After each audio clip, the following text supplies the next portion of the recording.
ball stapler. Okay. Ball staplers may be tall and everything. But you gotta take into account the tolerance. They don't have this type of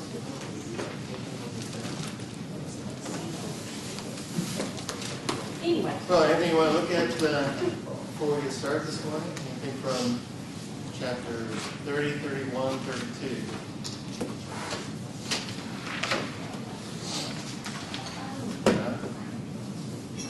I had a question about number 3 on 31. Number 3? Is this supposed to be 8? Did you look at the? Because if you divide by M to put it in Still probably. Oh, yeah, I think you're right. Yeah, there's a typo on that one. Was that your own question? So, I got something more. yeah, I think you're right. It's supposed to be amps or something. So what Let's do that one. Just be good practice. What else did you have, Luke, after that? And then for number 7, it says decreasing at a rate. When it's decreasing, does that mean it's going to be 0? No, it's just giving you the rate. All right. Well, could you do that one, too? Maybe. That one looks pretty interesting. Okay, let's take a look at 3 first. On chapter 31.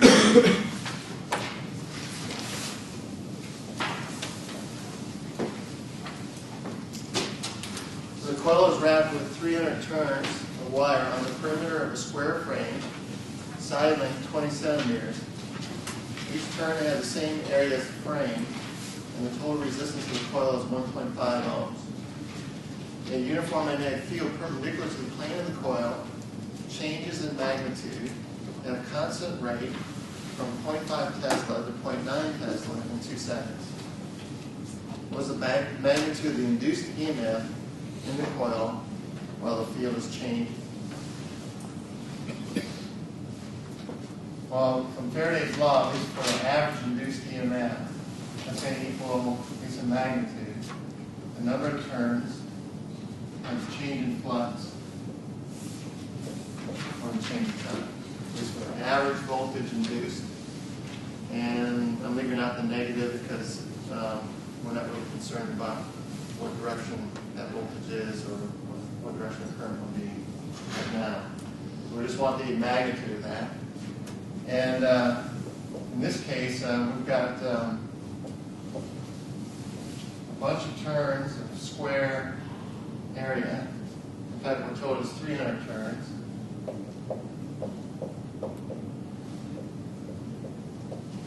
And each side length is 20 centimeters or 0.2 meters.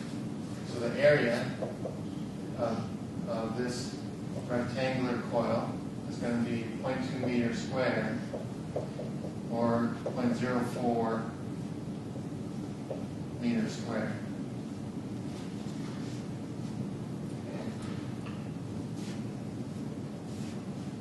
So our induced voltage is going to equal the number of turns on change in flux in time, which will be the change of the field times the area over the time.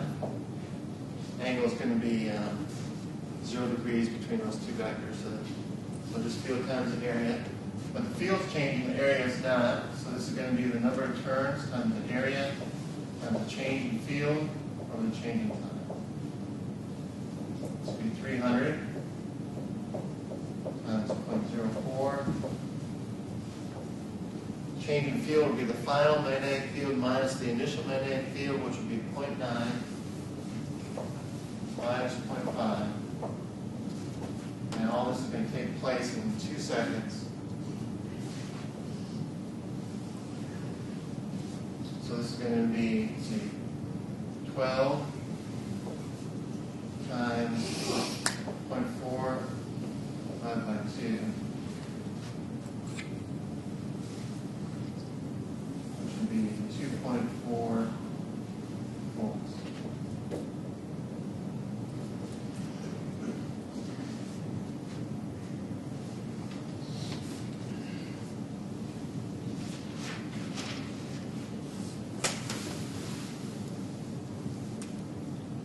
what's the magnitude of the induced EMF in the coil when it goes in? So I guess your answer right from that would be the magnitude of the induced EMF, the voltage, would be 2.4 volts. The answer would be A. Is that what you're saying, Luke? And what is the answer given? B. B. So evidently, yeah, what should have been asked was what is the magnitude of the induced current in the circuit. If we went one step further, since they did give us the resistance, then we would say if the current would equal the voltage divided by the resistance, which would be 2.4 volts, divided by 1.5 ohms, which would give us 1.6 amps.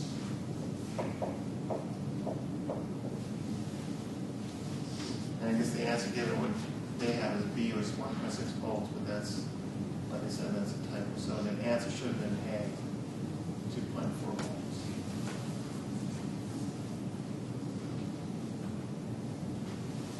Nice basic problem using Faraday's law. It's the kind of thing that you should be able to do.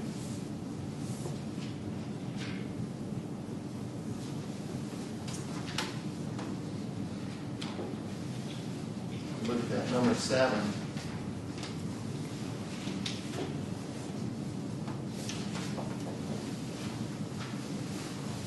It's a circular loop, area of 0.2 square meters.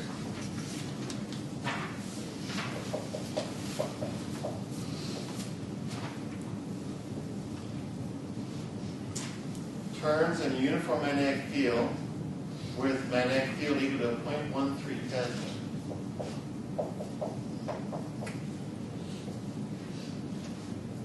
At an instant when the angle between the magnetic field and the normal to the plane of the loop is pi radians, so the angle between the area vector and the magnetic field at some point is pi radians. And is decreasing at the rate of 0.5 radians per second.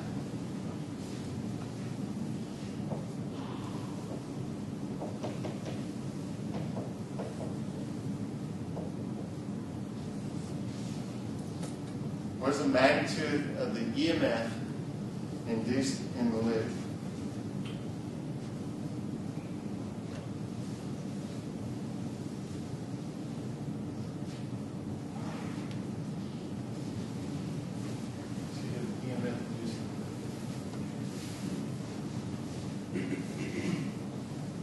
So, let's see about this.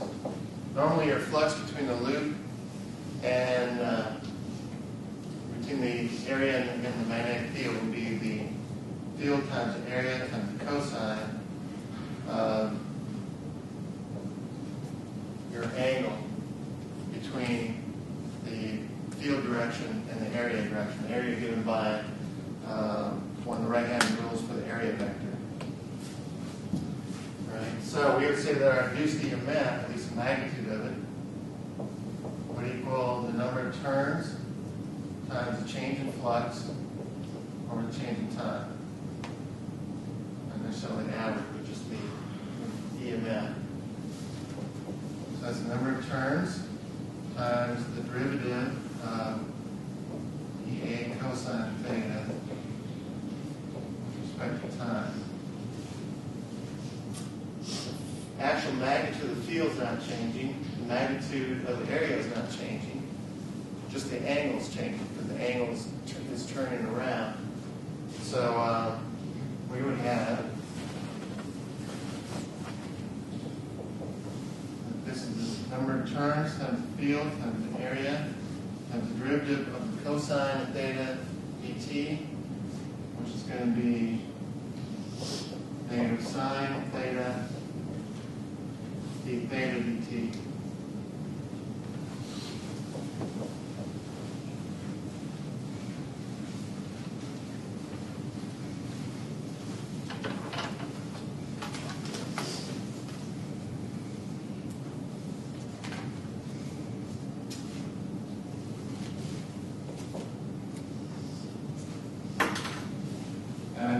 actually, I could have kept the negative sign in there. I'm just looking for the magnitude. So it's NBA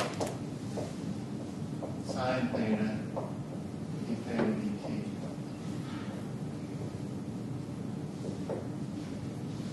Well, in this particular problem, we have n is 1. Magnetic field is 0.13. Area is given as 0.2. Theta at this moment is given as pi radians. And d theta dt is given as negative 0.5.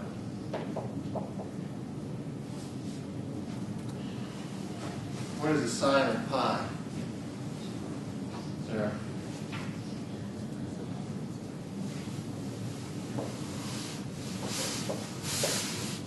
At that moment, the EMF is 0.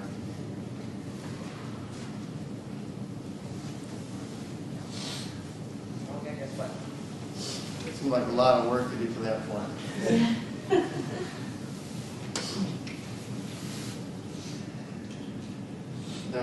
I guess that's one way to look at it. One way to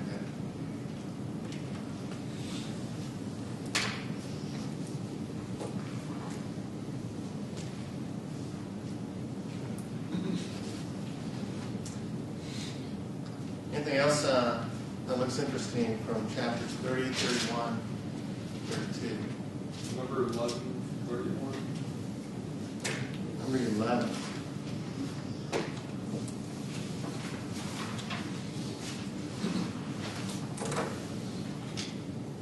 Take a look at number 11.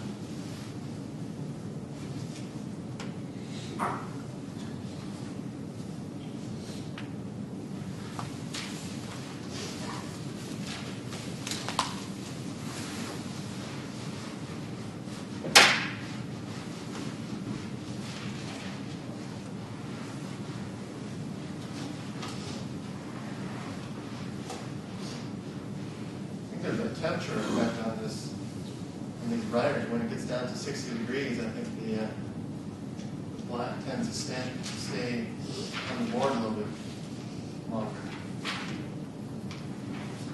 Somebody ought to do a study in that. Then we should see what happens when it gets down to 50. Just for experimental sake. You can do that later and let us know. Okay, we'll do it with another class, right? Let them be the guinea pigs. All right, a conducting bar moves as shown near a long wire carrying 50 amps.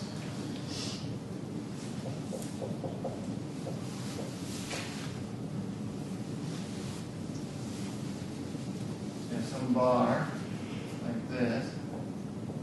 Moving with the velocity upward like that. And the length of the bar is 50 centimeters. 0.5 meters. Velocity is 12 meters per second.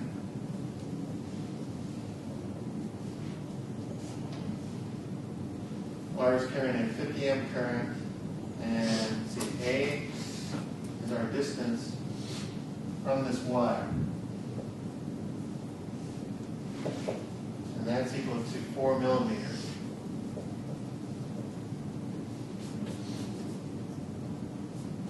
And the question is, if this is point big A, this is point B, what is the potential difference between those 2 points on this moving conductor?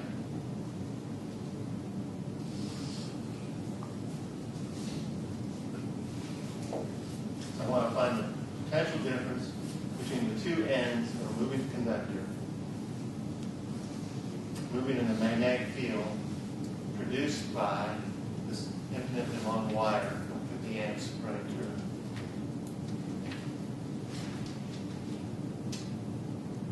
Any ideas?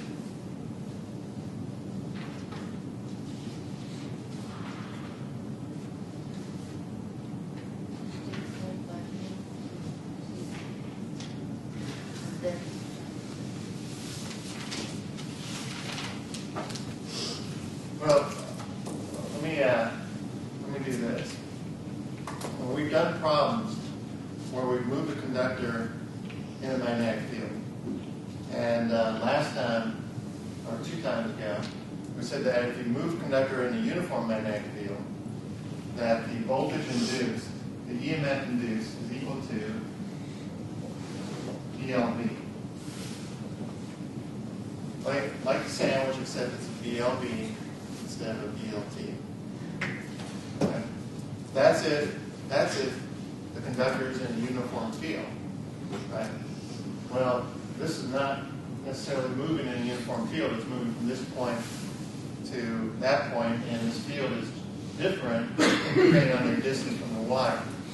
But one good thing is that both ends of this conductor are the same distance from the wire. So, as far as the conductor is concerned at that moment, the field is uniform all the way across its length. Right? In other words, we're the same distance from this wire all the way across the length, and hence this would still apply. Right? We'd still be in a uniform field along the length of the conductor.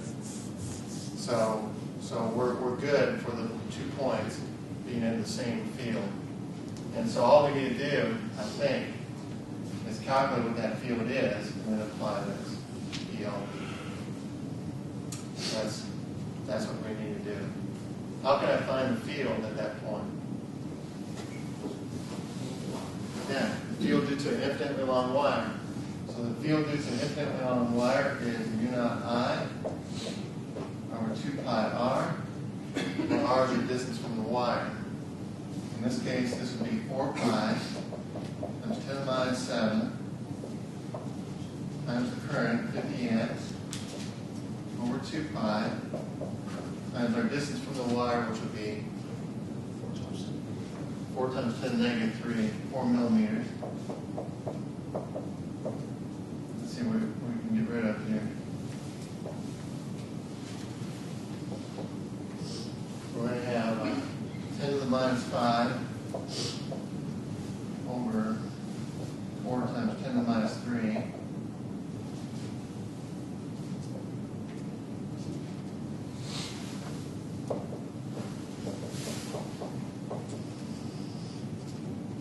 That's going to be 2.5 times 10 to the minus 3.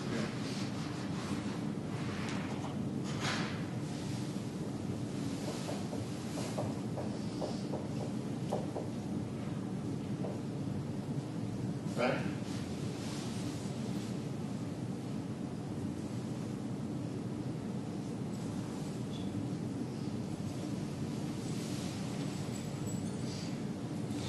That's right. Okay, so induced voltage with the BLV would be 2.5 times 10 minus 3 times the length, 0.5 meters, times 12 meters per second.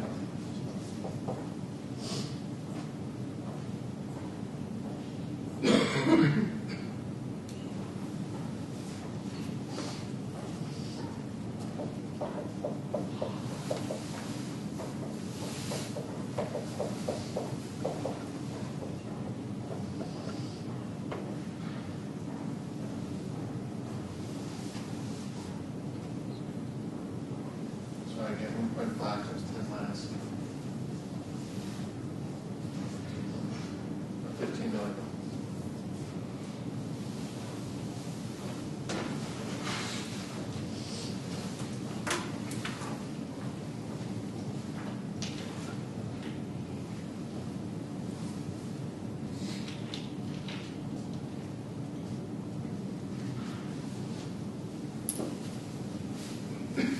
Sound good? My plan for the rest of today is to start chapter 33, which is AC circuits. And then probably go through all the absolutely essential stuff that you need to know for the final. And then on Wednesday, we might go over a couple of new stuff, which might not be essential for the final, just stuff to finish up with 33, and then spend the rest of the time Wednesday, most of the time Wednesday, going over the sample test. Get you ready for that. So Monday or Wednesday? The exam will be a week from today, next Monday, bright and early, at 8 o'clock. Of course, there won't be any football Saturday, so you won't have a football hangover, so that'll be a good thing. And be able to study all day Saturday. Still got football on Sunday. The NFL, so. Yeah, however the Titans do. I guess the Titans are doing well. But they are clinched, so you don't need to watch the Titans. And Atlanta, did they clinch? I think they lost to New Orleans. They lost in New Orleans. Okay, so it might be a real So they got a ways to go to get the playoff picture. So you might have a pro hangover. Pro football. Gotcha. Study Saturdays. Right. All right, so let's take a look at chapter 33.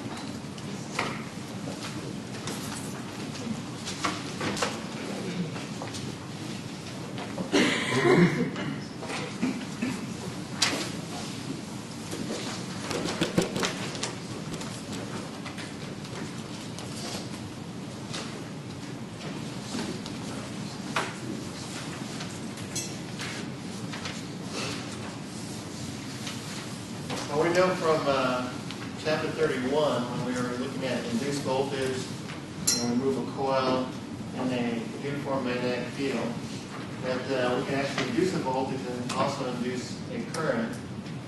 And so by Faraday's law of induction, a coil rotating in this magnetic field would induce a voltage that changes like a sinusoid.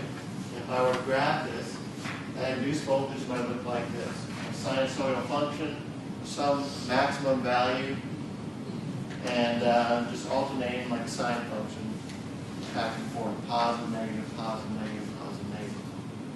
In other words, as this coil is rotating through this magnetic field, the induced current will flow one way in the positive direction, and then it will flow in the negative direction, and then positive, and then negative. And yet, that's good enough, because as we said before, if you want electricity, all you need to do in order to have current is to have charge moving past a point. It doesn't really matter how it moves past a point. So if it moves a little bit this way, you got electricity. And if it moves back this way, you got electricity. It doesn't have to continuously move in one direction in order to have electricity. You can just kind of alternate back and forth across the same point, and you've got yourself electricity. So this is how we do things now, is we actually have this alternating back and forth current and voltage, and that's how our power system is set up. In the United States, the frequency of this alternating voltage and also the current is 60 hertz, and so that would correspond to an angular frequency 2 pi times 60, which is 377 radians per second. And so that's the omega, the angular frequency that would go in here, be 377 for the United States. For the purposes of this chapter and this course, we will almost invariably be using either 60 hertz signal as in the United States or a 50 hertz signal as what might be found, say, in Europe. So we essentially will be using an omega that's either 377, or if we're using the European signal, it would be 314. This would be 100 pi. So it would be 314.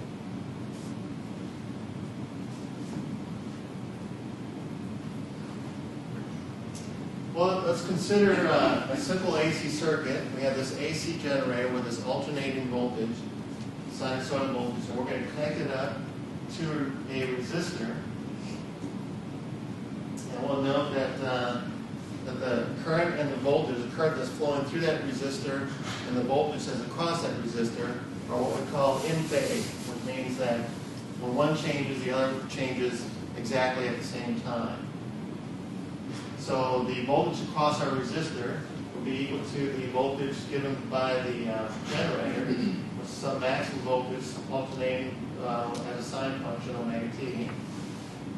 And that would equal the maximum value of the current times the resistance, also alternating in the same way as a sine function.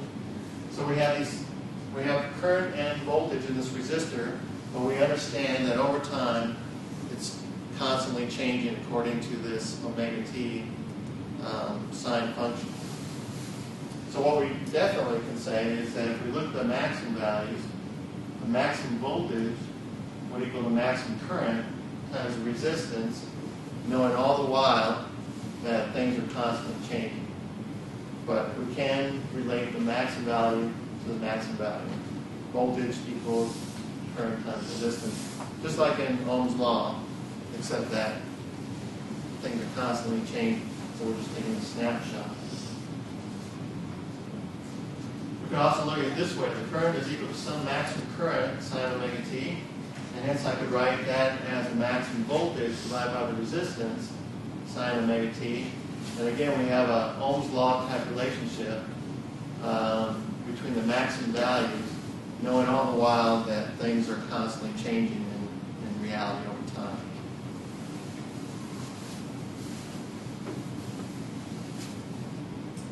I can represent this idea of having maximum values, but knowing that everything's changing like a sinusoidal function. If I were to look at, say, the current as a function of time, which is the purple graph, it's a sine function, and the voltage as a function of time, which is represented by the green sine function, they're in phase. So when one reaches maximum, the other one reaches maximum, and when one reaches minimum, the other one reaches minimum. At least it should be only in phase.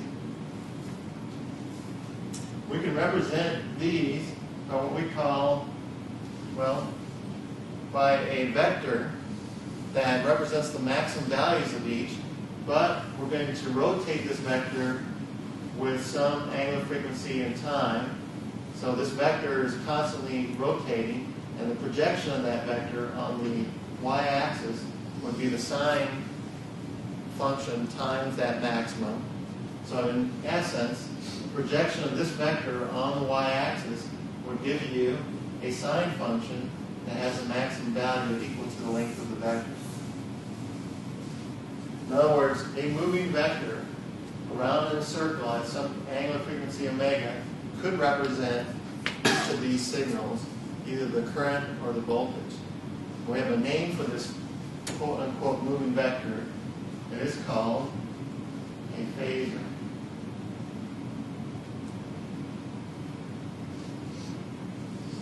What's nice about this quote moving vector phasor thing is that we can take a snapshot of it in time. We can just stop the time and look at it, and the magnitude of it tells us the magnitude of the signal. But all the while we know that this phasor is constantly moving with some angular frequency around in a circle.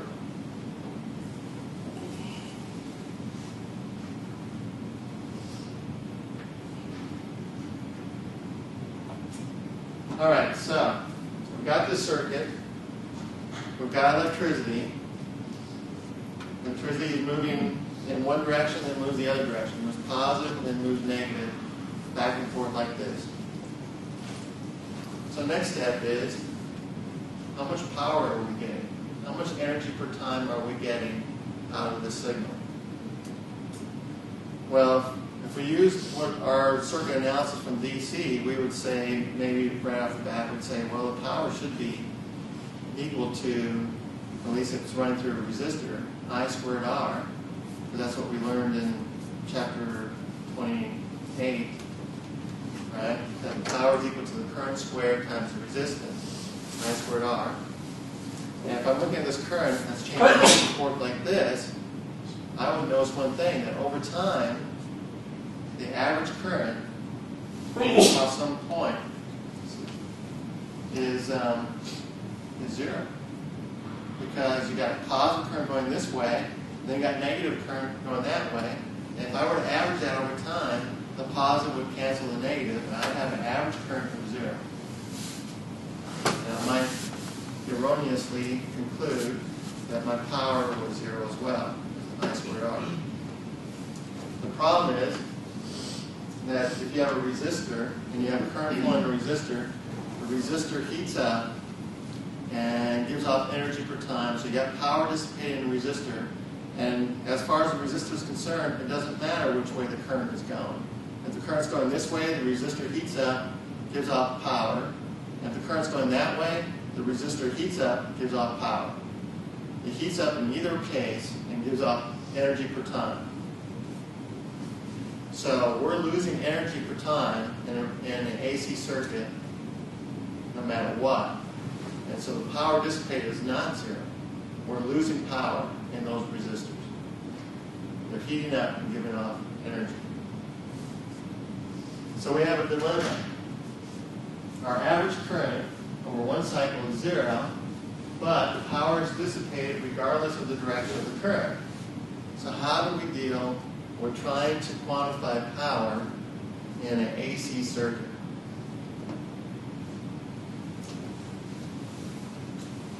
Well, what we could do is note that if we were to square the current, then that value would always be a positive quantity. In other words, even though our current is sometimes positive, sometimes negative, if I just squared the current, I would get a value for the square of the current that's always positive. Because if you square a negative, you get a positive. Right? So I'd always have a positive quantity for the squared value of the current. So I'm going to square the current, and then I'm going to take the average value of that. So I'll get some value that represents the current. But then I'm kind of feeling bad that I kind of cheated and squared the current in the first place in order to get this average value. So I'm going to try to mitigate that a little bit by taking the square root of that last quantity. So I'm going to square the current, get something. I'm going to take the average value of that something, get something finite, that's not zero. And then I'm going to try to mitigate my actions by square rooting that. And I'm still going to get a quantity that represents the current. I'm not going to get zero. So I'll get something. So I'm going to take the root of the average or mean of the squared current. The root mean square.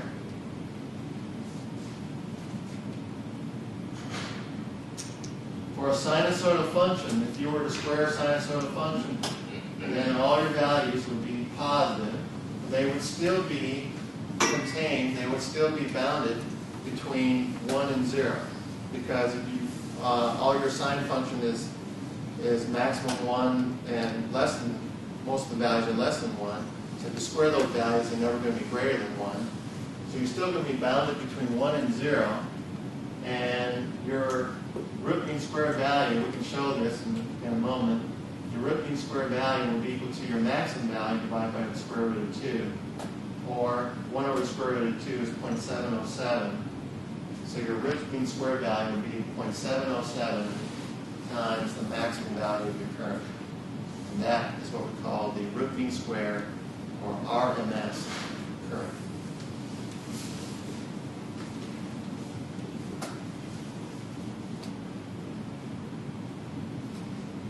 Here's a mathematical proof of this. If I were taking the average value of the squared current, then I would take 1 over the time period and integrate that squared current over that time period from 0 to t. But it's a sinusoidal function, so our squared current is going to be I squared maximum, which would be a value, times the sine squared of omega t dt. This is just a constant, so I'm going to take that out of the integral. And the integral of sine squared of omega t dt, I can look up in integral tables, and I'll get 1/2 x minus 1/4 sine 2x from 0 to period t. But the sine function over that period is going to be, at least evaluated over that whole period, will be 0. So we get, after some mathematics here, keys canceling out, that the average of the squared current is the maximum value divided by 2. But if I now take the square root of that, then the root mean square is redefined as the square root of the average value of the squared current, which will be the maximum value divided by the square root of 2. So there's a mathematical proof for a sinusoidal function. And that's the only kind of functions that we're going to use in this chapter. Here's a simpler proof. If you don't like that mathematical proof, here's a simpler one. If I square the sine function, it's going to be bounded between 1 and 0. It's going to look like this. Well, it's going to be symmetric on both sides of 1/2. In other words, the average value of the sine squared is going to be 1/2. And if I now take the square root of that, I'm going to end up with the square root of 1/2, which is 1 over the square root of 2. So our root mean squared current is just the maximum value of the square root of 2. Much easier to see it that way. What you just need to remember is, for our purposes in this chapter, we're only using sinusoidal functions, which means sines and cosines. And so the root mean square value of anything that we're looking at is going to be the maximum value divided by the square root of 2.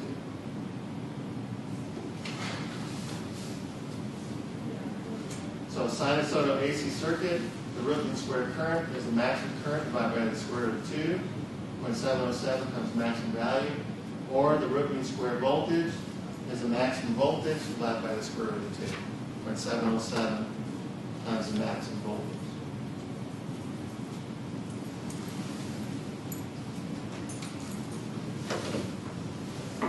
So now we can deal with power.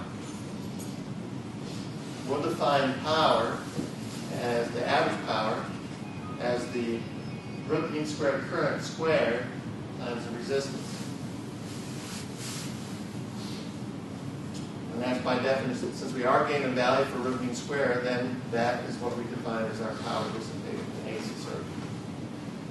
And since the root mean square current is the maximum divided by the square root of 2, we can also say that the average power is 1/2 the maximum current squared times the resistance, because 1 over the square root of 2 squared will give us 1/2.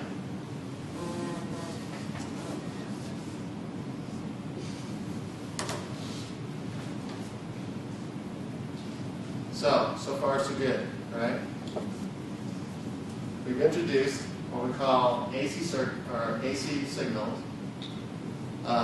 We've dealt with the fact that this current and voltage goes positive and negative because they're alternating back and forth between positive and negative. And in order to quantify the quantity of power, we define what we call the root mean square value, which is the maximum value divided by the square root of 2.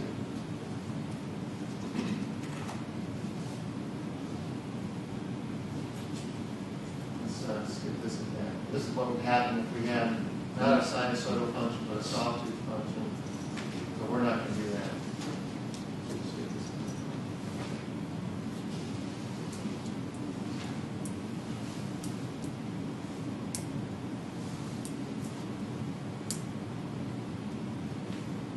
Let's take a look at this problem. We're going to hook up an AC generator across a resistor. Maximum value voltage put out by the generator is 100 volts. So we're going to connect it across a 24 ohm resistor. And we're going to measure the resistor voltage and the resistor current. And the question is, when we're measuring these things, we're going to put a voltmeter across the resistor and an ammeter in series with the resistor. When we measure these things, what are we going to actually measure? What are the meters going to actually show?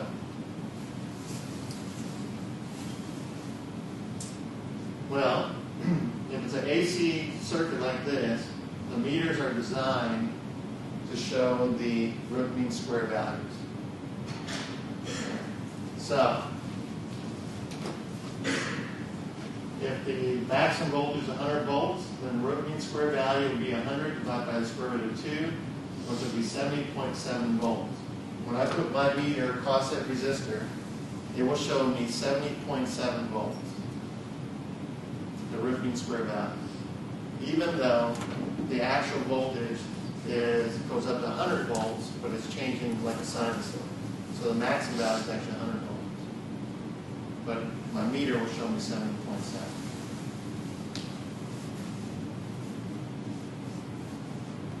And when I measure the current, same sort of thing. RMS current is the RMS voltage divided by the resistance in this case. 70.7 divided by 24 ohms, 2.95 amps. So the current I measure will be 2.95 amps root mean square. The actual current actually has a maximum value that is higher than that. It's changing like a sinusoid. But this is the root mean square value.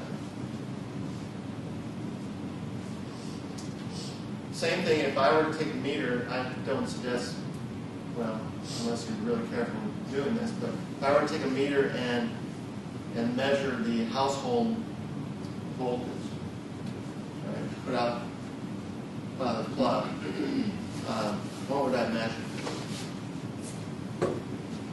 What voltage would I measure? It'd be, yeah, the meter would show 120 volts.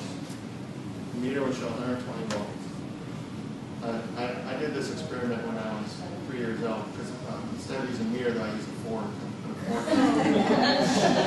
I learned about electricity real well when I was 3 years old. But always child-proof your house. But the meter would show 120 volts. The actual voltage would be 170 volts, at least maximum. 170, and then it's changing like a sinusoid. But the meter will show you the RMS value.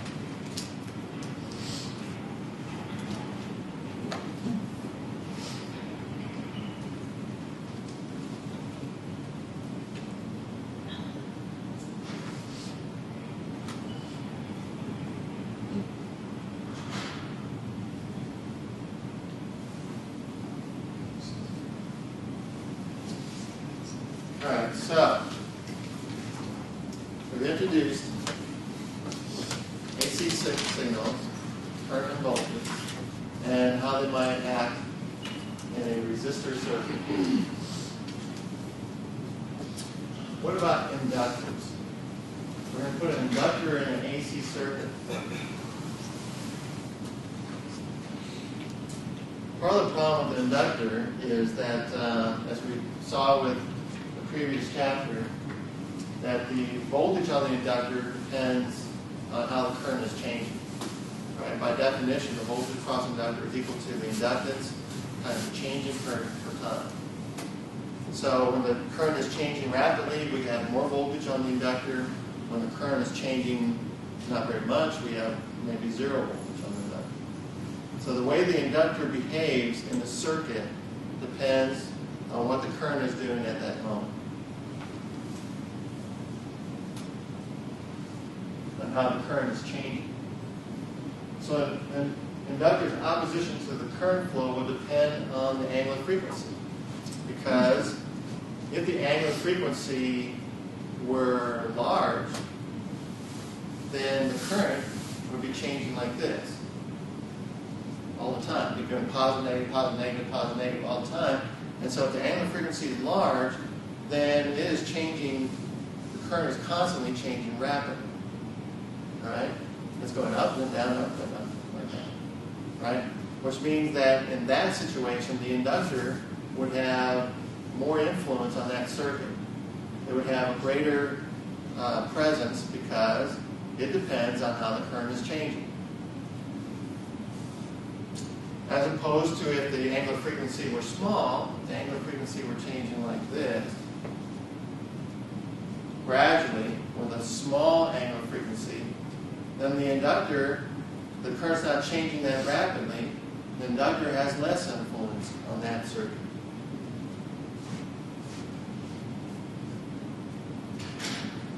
So, all this is quantified by what we call the inductive reactance.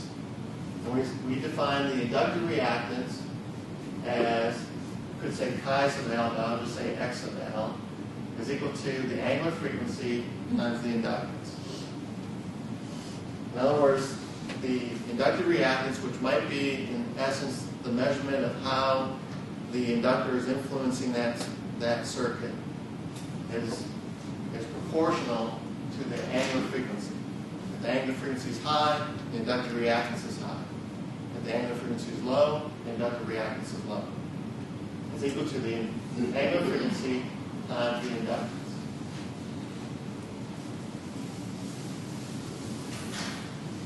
It turns out if you took the angular frequency radians per second and multiply that by henries, you get ohms. So the units of inductive reactance is ohms, just like resistance. And in essence, if you're thinking about the opposition to the flow of current, then you can think of it as, in essence, a resistance-like effect. Even though it's not resistance itself. It's not actually resistance. It is the opposition to the flow of current. The reason it's not truly resistance is because when the inductor opposes the flow of current, it does not dissipate energy. It's an ideal inductor. In other words, a resistor will dissipate energy and you lose that energy per time. Inductor stores it. It stores it in its magnetic field and then gives it back. Okay? So its opposition to the flow of current is the fact that it's taking energy and storing it temporarily and then putting it back into the circuit. And by doing that, it's influencing the circuit. But you can think of it as opposition to the flow like resistance. And it's got units of resistance, omega L.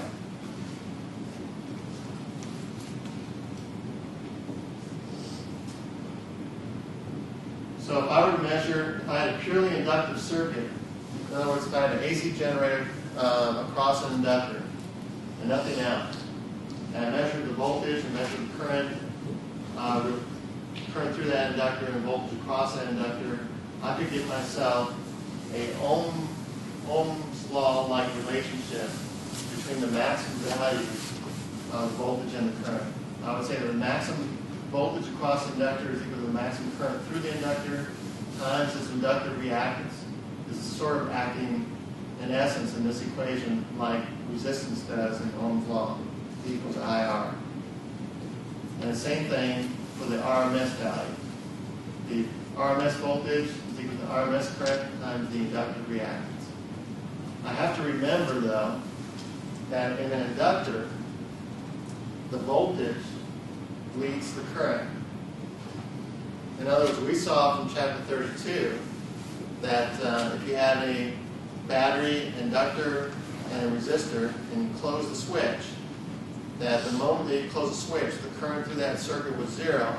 The inductor got all the voltage of the battery, even though the current was zero. And then the current starts to flow, and then after your steady state is established, the voltage across the inductor becomes zero after a while.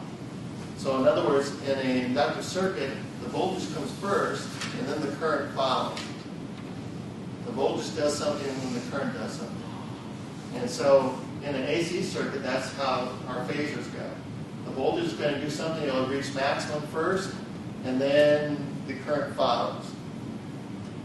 The voltage always leads the current. And in an AC circuit, it leads it by 90 degrees.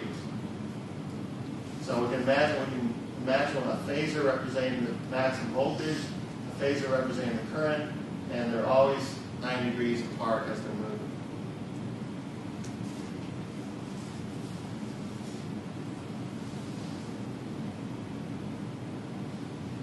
More on this in a moment. Let's look at a purely inductive circuit. All I'm going to do is put a AC source across an inductor. In this case, then the total opposition to the flow of current is only going to come from this inductor. And we're given, I'll just read the problem. In a purely inductive circuit, inductance is equal to 25 millihenries. The root mean square voltage is 150 volts. Find the inductive reactance and root mean square current of the circuit if the frequency is 60 hertz. Well, frequency 60 hertz, let's find the angular frequency. That's 2 pi times 60, or 377. Like I said, for the purposes of our course, you probably won't get anything but either 60 hertz or 50 hertz. And so your angular frequencies are either going to be 377 or 314, depending on whether it's 60 or 50. We can now find the inductive reactance. That is omega times L, 377. And our inductance was 25 millihenries, 0.025 henries. So the inductive reactance is 9.43 ohms. And since the RMS voltage is 150 volts, the RMS current will be the RMS voltage divided by the inductive reactance. 150 volts divided by 9.43 ohms, 15.9 amps. So if we're in this purely inductive circuit, that would be our root mean square current.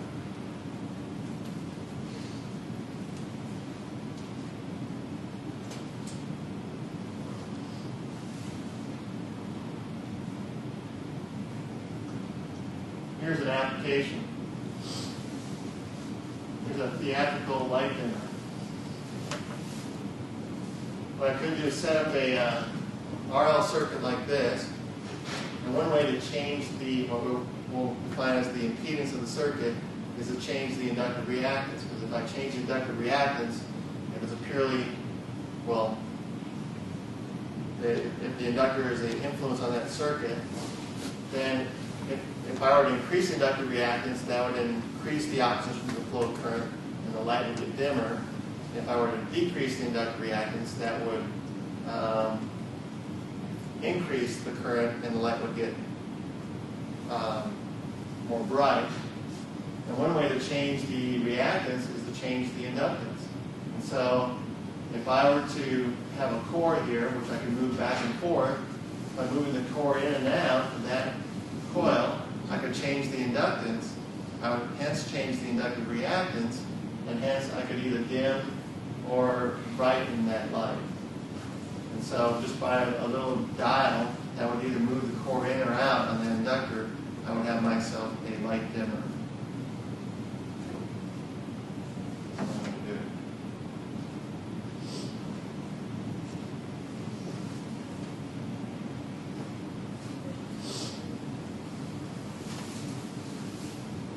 What about capacitors in an AC circuit?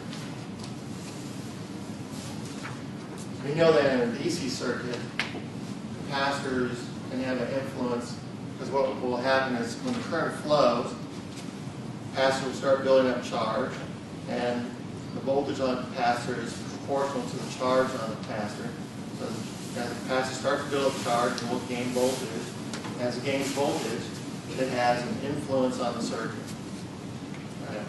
So in a capacitor circuit, the current has to flow first so that the capacitor can get charge, and it starts gaining charge, starts building up voltage, becomes an influence on the circuit.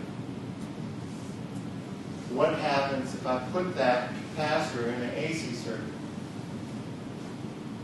Well, its influence on that circuit depends on how fast it's charging up. How fast does it actually get charged so it gets voltage? If the angular frequency were large, then if the angular frequency were small, then this is what might happen. If the angular frequency were small, so the current's not changing very rapidly, then the charge would flow. It would start to flow, start to build up the capacitor charge and voltage. The capacitor would have an influence on the circuit. It would charge up for a while, and then the current would reverse direction, and the capacitor would discharge for a while. And so if the angular frequency were slow, the capacitor would have an influence on that circuit in a similar way that has an influence on a DC circuit. But the angular frequency were large, what will happen? If the current's coming in like this, it starts to charge up the capacitor, but reverse the direction, because the angular frequency is going like this. So it just started to charge up the capacitor, but in reverse directions, so the capacitor discharges. And then it starts to charge up reverse directions. So if the angular frequency is large, the capacitor doesn't have a chance to have influence on that circuit. It doesn't ever gain any charge before it's discharging. We can quantify this by saying that the capacitor does provide an opposition to the flow of current, but that opposition is measured by what we call the capacitive reactance. And the capacitive reactance, which we could call X sub C, is inversely related to the angular frequency. If the angular frequency is small, capacitive reactance is large. If the angular frequency is large, the capacitive reactance is small. They're inversely related, and that is 1 over the angular frequency times the capacitance. And it turns out, if I put in 1 over radians per second times farads, I get units of ohms again. 1 over radians per second times farads is ohms. So the capacitive reactance also has units of ohms like resistance.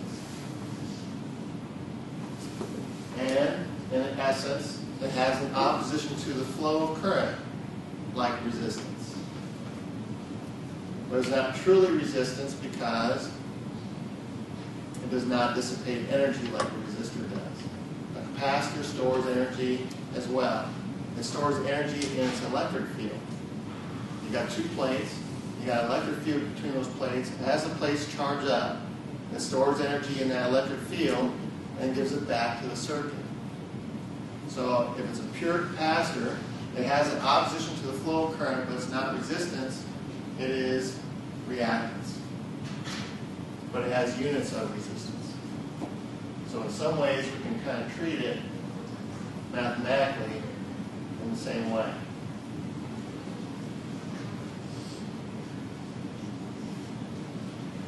And if I were to have a purely capacitive circuit in an AC circuit, measure the voltage and the current, I could find a relationship like an Ohm's law between that maximum voltage and maximum current times the capacitive reactance, knowing all the while that these maximum values are not occurring at the same time.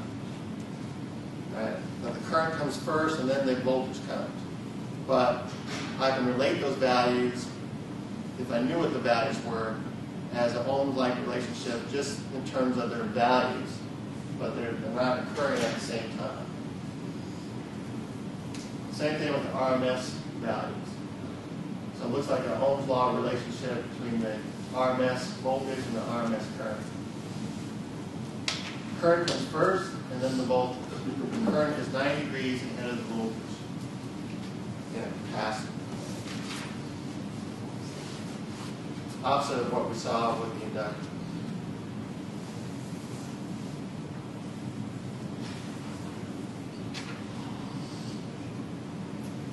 If you're trying to keep this straight, here's a memory device, a mnemonic device, that will help you maybe keep it straight, called Eli the Iceman. E in this case is representing an EMF, so it represents voltage. So Eli, what that says is that in an inductor, the voltage, E, EMF, comes before the current, I. So the current leads the voltage, your phase angle between the two is 90 degrees, pi over 2, positive. Whereas, in a capacitor, ice, the current leads the voltage. Current comes before the voltage. Current comes before the EMF. So your phase angle representing that is a negative pi over 2, negative 90 degrees. If you're always thinking in terms of the voltage with relation to the current. So, Eli the Iceman. Inductor, the current voltage comes first, then the current. And capacitor, the current comes first, then the voltage. I kind of like my own memory device, the one that I use, and it's Val the Iceman. And it kind of goes like this. In an inductor, the voltage comes before the amps. Volts come before amps in an inductor. Now, and we all know that Val Kilmer was the Iceman in Top Gun, so that just helps you remember that he was the Iceman. That's getting pretty old now, right? So that's just my way of thinking. Okay.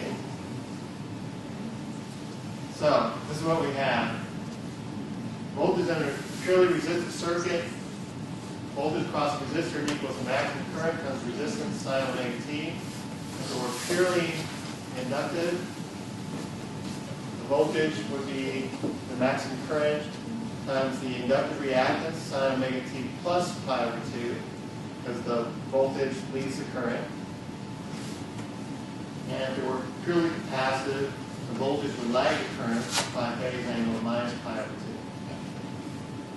2. These are not going to be essential formulas here. Because things, when we add everything together, we're going to bring it all together into what I usually try to do, one way to look at everything at once. Right? One equation, so to speak, to rule them all. Don't have one equation this time, just one way to look at everything at once. That's what we want to get to. So I'll make things a little bit easier.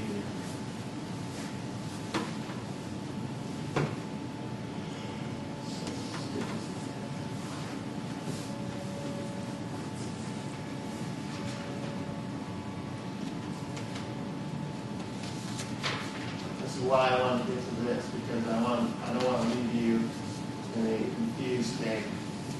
I want to bring it all together before I finish this lecture today. And so you have a method to all this madness. And this is how we're going to do it. We're going to bring it all together at once.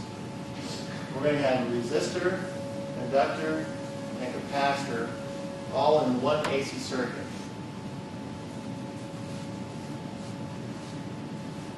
Now we know that a resistor is totally in phase with the source, the voltage source.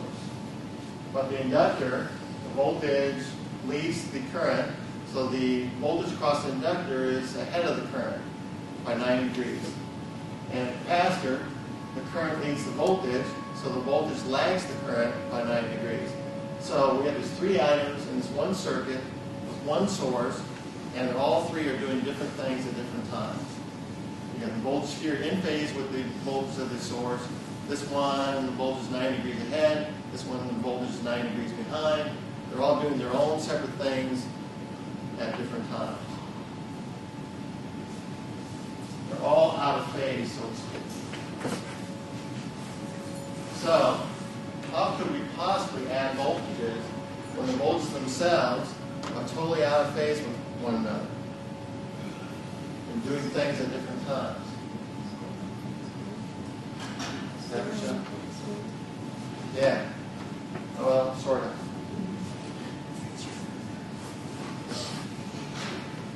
Well, let's look back at our phasor idea.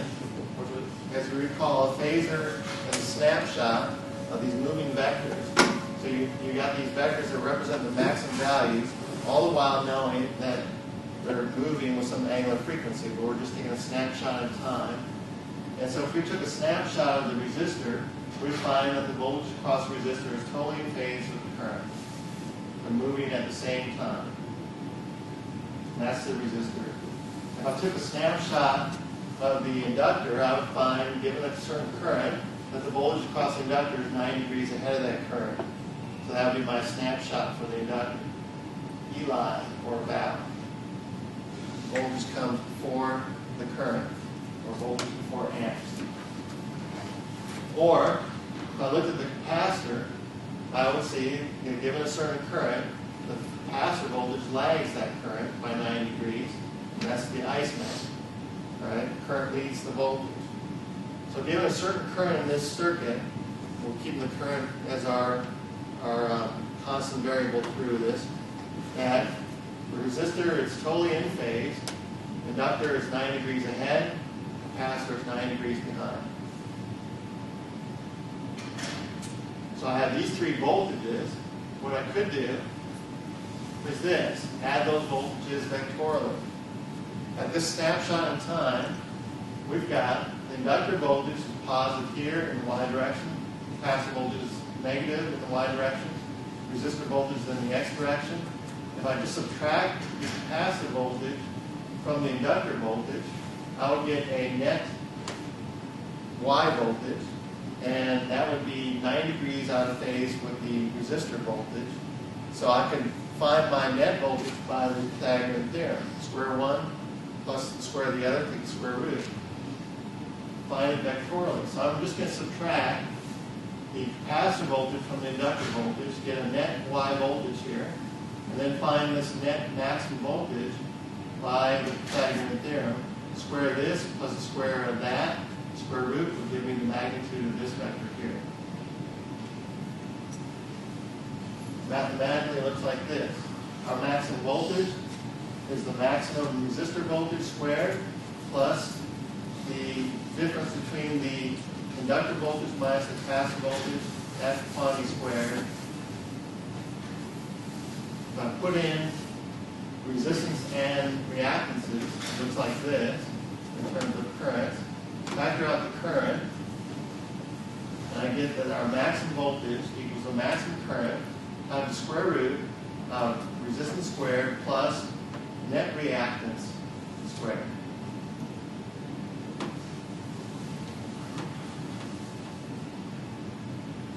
Sound good?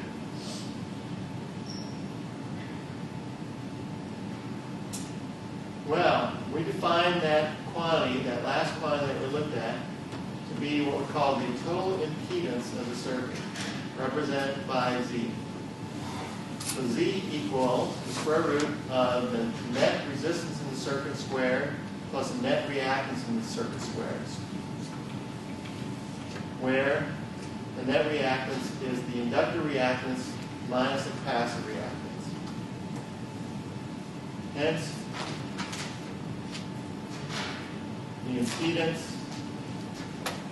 Now our Ohm's law relationship looks like this. Maximum voltage equals maximum current times the impedance, Z, or RMS voltage equals RMS current times the impedance, Z. Why Z for impedance? Because we finally have made it through full alphabet. It's been our goal since the beginning of physics to make it through the alphabet and assign a variable to every letter.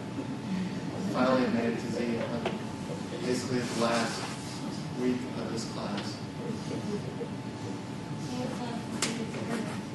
We started using Chinese letters. There's 5,000 Chinese letters in physics. Just turn upside down. What's that? They just read that, turn things upside down. Yeah, turn upside down. So instead of Ohm, you got Mole or something. We've got it. We're getting near the end when we start using S for reactance. And in Physics 1, we start getting near the end there because we introduced the other modulus in Physics 1, so we use Y. We never quite got to Z. Didn't quite finish Physics 1. I better stop on my head. So, we got this thing called impedance, Z, and that's what you need to know. Impedance. Because that will apply to any circuit that we want to do. That's the one thing to rule them all. And applying for these AC circuits is impedance.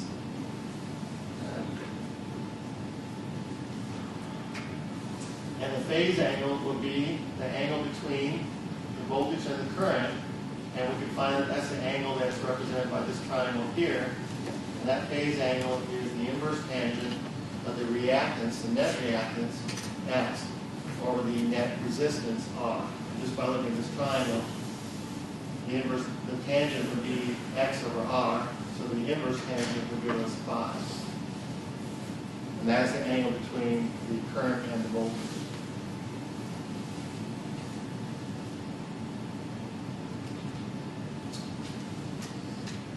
Here are some impedance values for various circuit elements. If I had an RLC circuit, series RLC circuit, my impedance is, as we just found, R squared plus inductive reactance minus capacitive reactance squared, square root. If I only had a resistor and an inductor, this would simplify since the capacitive reactance would be 0. I'd have just R squared plus inductive reactance squared square root. So this is a subset of this result up here. If I just had a resistor with a capacitor, my impedance would be R squared plus capacitive reactance squared square root because the inductive reactance would be 0. And I have a negative capacitive reactance squared, which is just capacitive reactance squared. So this result here is a subset of this first result up here for the impedance. If I just had inductor by itself, my impedance is the inductive reactance because the resistor would be 0, capacitive reactance would be 0. I'd have inductive reactance squared, square root, which is just inductive reactance. So my impedance would be the inductive reactance, just like ohms, if you will. Capacitor by itself, my impedance is just the capacitive reactance. Resistor by itself, my impedance is just the resistance. All these things are subsets of the one impedance of a circuit. And that's why I want you to think of it that way. Again, inductive and capacitance, good question. And no resistance, then it would just be the difference between the two right here, the net reactance. That's all it would be, the net reactance. The difference between the two. You would have to square. Well, when you square and square root, you would just get, You just don't have to always do another system. yeah. So one would subtract from the other. Good thing. Well, that's the point I'm trying to make, is that you just need to know this because all the other ones follow from that. That's basically what it is. So yes, you do need to know all of them except for the fact that you really only need to know this one because these all follow from that.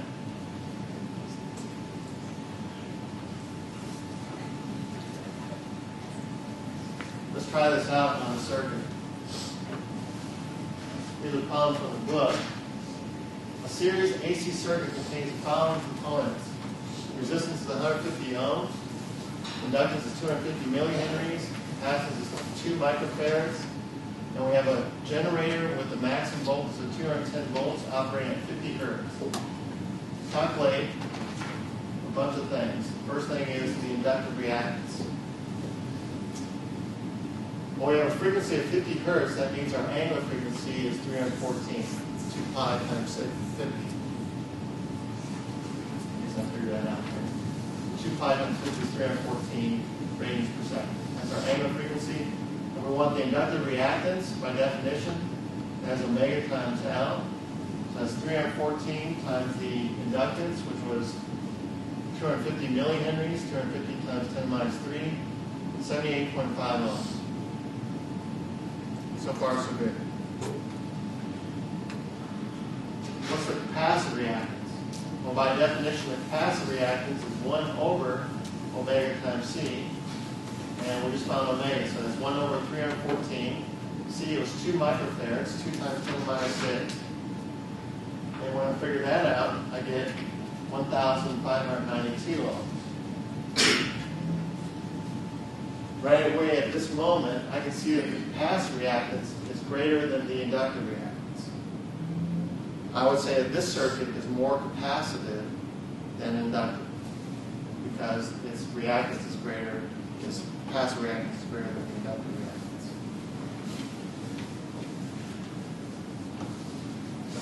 The net reactance would be the difference between these two. The inductive reactance minus the capacitive reactance, which would be a negative 1,514 ohms. The negative just means that it is more capacitive than inductive. Capacitive reactance is greater than the inductive reactance. The impedance is the resistance squared plus the net reactance squared, square root. resistance was 150 ohms. Net reactance was a negative 1,514 ohms, but if I square that, it's going to be a positive quantity anyway. And so as I add these two quantities, I get the impedance is 1,521 ohms.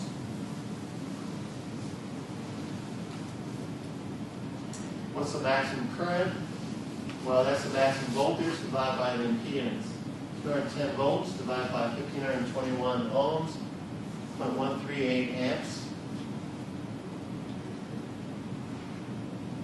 What is the phase angle? That's the inverse tangent of the net reactance or the resistance. Inverse tangent of negative 1,514 divided by 150, negative 84.3 degrees, which means that the current, the voltage is lagging the current by 84.3 degrees. Negative means the circuit again is more capacitive than it is conductive.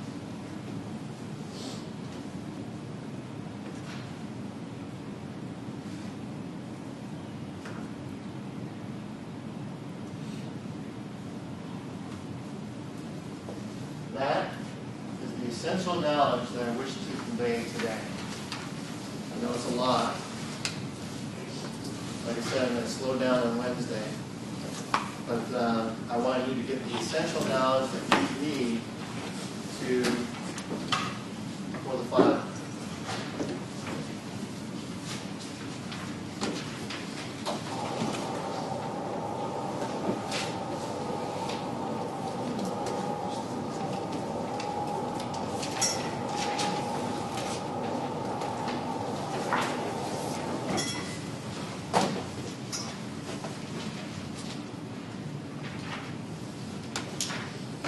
I don't want to start the sample test yet, so I want to keep that for Wednesday.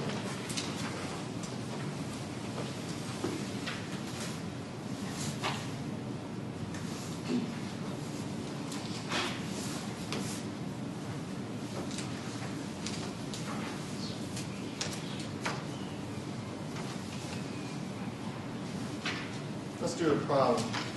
We get time? Get time. Until take a look at number 16 in chapter 33.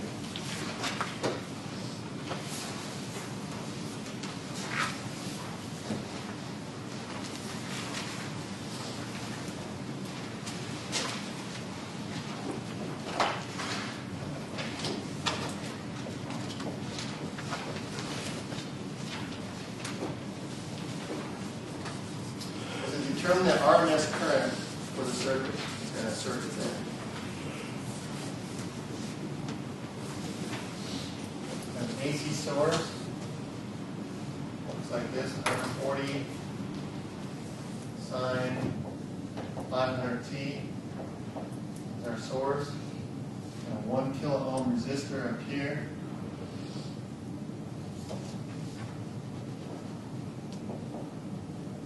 And a 1 Henry inductor over here.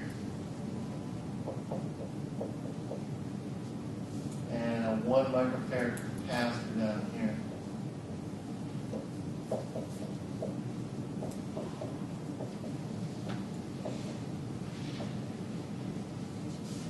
We want to find the RMS current for this circuit, root mean square current for this circuit. Well, we want to find the impedance of the circuit because we were given the voltage and we have this relationship. Maximum voltage will equal maximum current times impedance, or RMS voltage will equal RMS current times impedance, just like an Ohm's law relationship. But since we have three items, we have to figure out what the impedance is for this circuit.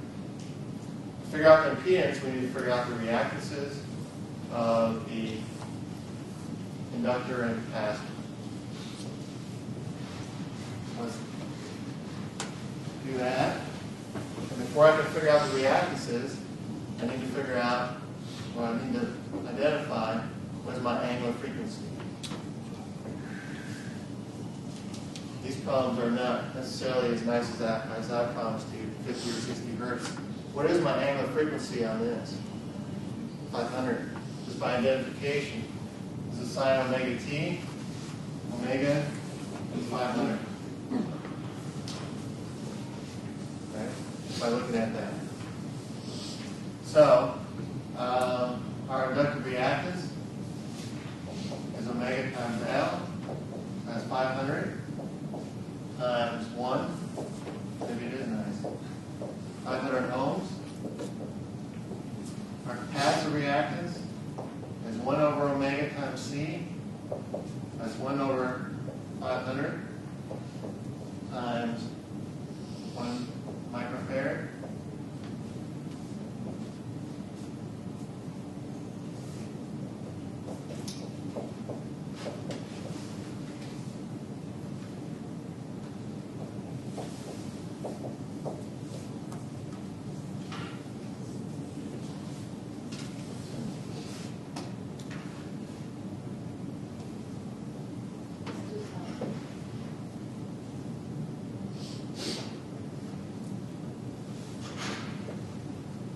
Okay, 2000. So right away I can say that this circuit is more capacitive than it is inductive. So my net reactance is the inductive reactance minus the capacitive reactance, 500 minus 2000, or negative 1500 ohms.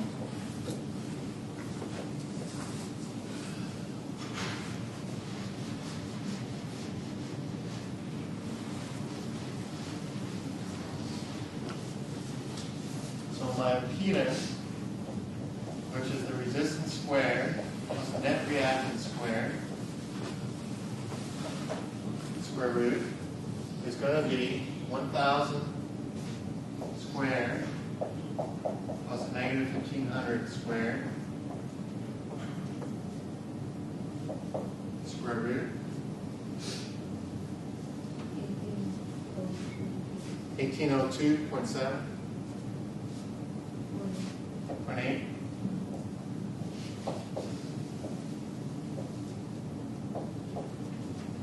That's our impedance. And now, ultimately, we want to find the root mean square current. So we want to use this. We weren't given the root mean square voltage. We're given this voltage, right, for all time. Our voltage for all time is equal to this, 140 sine 500t. Well, the sine function can never be greater than 1. So what we're looking at up front here is our maximum voltage. Maximum voltage, 140 volts. That means our RMS voltage, by definition, is equal to the maximum voltage divided by the square root of 2. So RMS voltage is 140 divided by the square root of 2.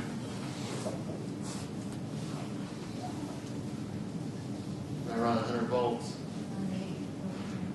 98.99, 99 volts.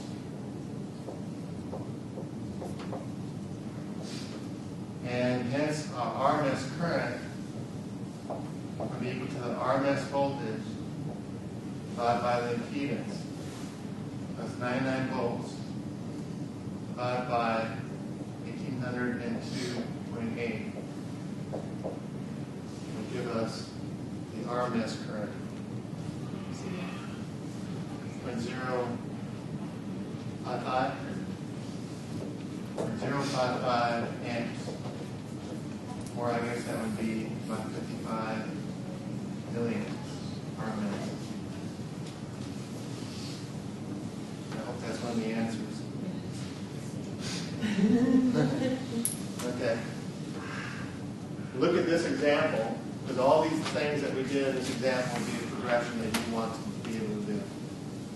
And this kind of progression will help you on the sample test problems that are similar to this. All right. So take a look at that, and like I said, we'll spend most of the time Wednesday going over the sample test.